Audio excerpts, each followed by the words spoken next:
Lisa, what's going on? We have a son who's profoundly disabled. Okay. And, throughout his life, we've just kind of met step by step what we need to do for him. And now we're getting older. I'm in my 60s. And so we're facing that, I kind of call it the final challenge where we have to, I'm going to start crying already. That's okay. It's all right. This one's heavy. Find a place for him when we're gone. Yep.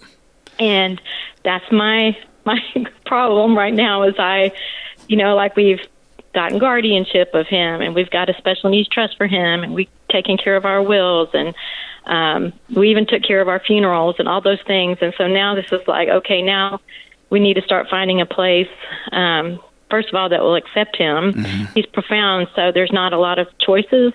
Yeah. And so I'm just trying to, and I know there's lots of other moms that are dealing with this as well. Yeah. So I just kind of don't know the steps to prepare myself for, taking him there and walking away one day, or, and also for him, how do we tell the kids, we have to take you this place one day. Yeah. Does he have the cognitive capacity to understand that conversation? I know. I'm No, okay. quite sure he doesn't. Okay. He's profound. He's, the best I could tell, maybe like a 2 to 3 year old level. Okay. Maybe. Yeah. But he does know, he knows us. He's been loved his whole life. He goes with us where we go, and he just wouldn't, I can't even think if he wasn't taken care of, and you just hear all those horror stories of people in nursing homes and things that happen. I just, But there are also some really great ones, right? You know that. Yeah. You know that. Yeah. Hey, this isn't a data conversation. This is a mom and her baby boy conversation, right? Right. So let's clear the big piece. Let's clear the most important thing. Nobody will ever love that little boy like you do, ever. Right. And he won the freaking lottery when he got you as his mom. Thank you. Well, I won too. How old is he? Special. He's 29. 29. He won. He won. He got you, which is so cool, Lisa. Thank you. So I wish I could help here. There is no way. There's no preparatory thing. There's no exercise program or yoga class you can take to make that singular drop off easy. Yeah. It's not. It's going to be real, real hard. And it's going to be right. You know what I mean? Yeah. I mean, it has to be. It has to be, right? And there will get to be a moment when not that someone's ever going to outlove you. No chance will anyone outlove you. But there will come a time when somebody has more skills, more technology, more mobility that can help him, serve him better than you can. And that's okay. True, yeah. Right? Right. And you can sleep at night knowing I outlove all those suckers. They can pick him up and move him and take care of his needs. I always love him more, so right? All that's going to be true. And one of the deep pains of loving somebody who's with a profound disability is, and it's the same. It's similar, as you mentioned, to navigating life with a child, right? When a child's got to go in for some sort of treatment, you can't explain why this pain is this way. I remember the first time my first little boy, I was trying to be super dad, and I'm not going to be like the other dads. I'm going with all these new appointments. And I took he may have been 6 months, and my wife was with me. She, by the way, knew this was happening, and I didn't. We took him in to this doctor's office. We're hugging and playing, and he's cooing. And this angel of death came in with two syringes, like 2 giant needles in my head. They're like 9 inches long. They probably weren't. And she double blasted him in each leg, same time. Ka-ka-cow! And he looked at me like, Dad, that old, like, et tu, Brute? Like, you? You? And then he screamed. I still have that scream in my soul. I have not gone back. My wife said, you're not welcome back. Because I wanted to take that nurse and it was not going to end well, right? Here's the thing. You can't explain it.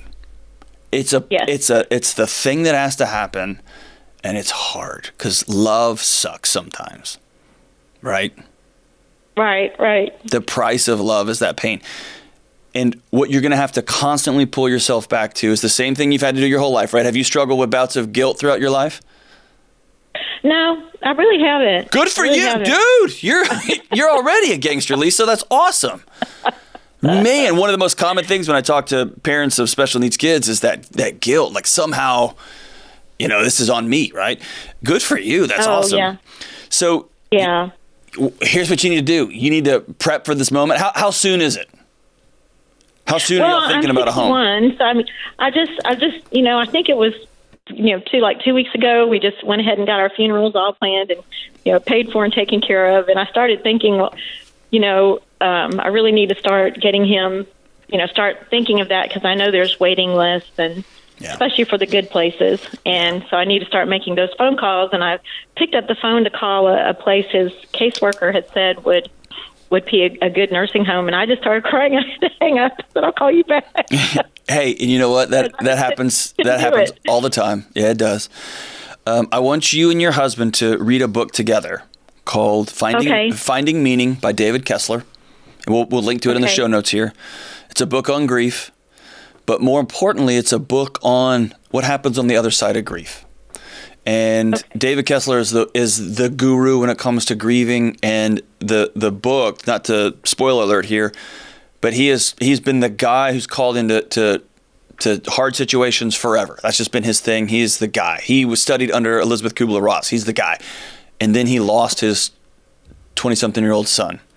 And a profound moment in the book is when he talks about, I wanted to go back and hug every parent I ever talked to about grief because I had no idea, right? But then he talks on the back end of finding meaning.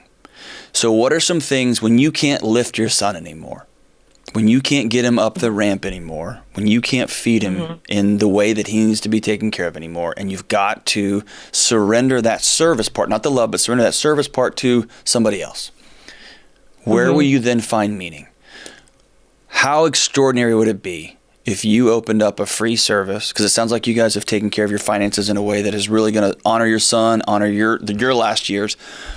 What if you opened up a free service to talk to new moms and dads who just found out they are giving birth to a son or a daughter with profound needs? What if you led a small group to walk moms and dads what this is going to be like? And suddenly that angst you feel that somebody else is caring for your son, doing those things that you've spent the last 30 years doing, you're able to channel that into serving new families who are going to be walking this journey that you and your husband have walked so carefully and so well. And that's just one example that came to me off the top of my head, but it becomes about when you're 65 and 70 and 75 and 80 and 85, how are you going to make meaning of that hurt? How are you going to make meaning of that loss of connection there?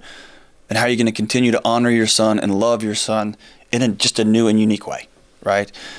But you're doing all the right things. There's not an easy way to drive away. There's not. There's not an easy way to explain to somebody with limited cognitive capacity that this is the best right thing, even though it's going to be hard. Even though you know he's going to want to be with you, even though you know he recognizes you, it's going to be hard. You and your husband are going to need each other. And then you're going to need to go make meaning. You're going to need to let meaning come to you. And you're talking about legacy-changing, family tree-changing meaning when you get involved in the lives of other folks in that way. So thank you for your heart, Lisa. I wish I could just snap my fingers and make it happen. But, whoo, man.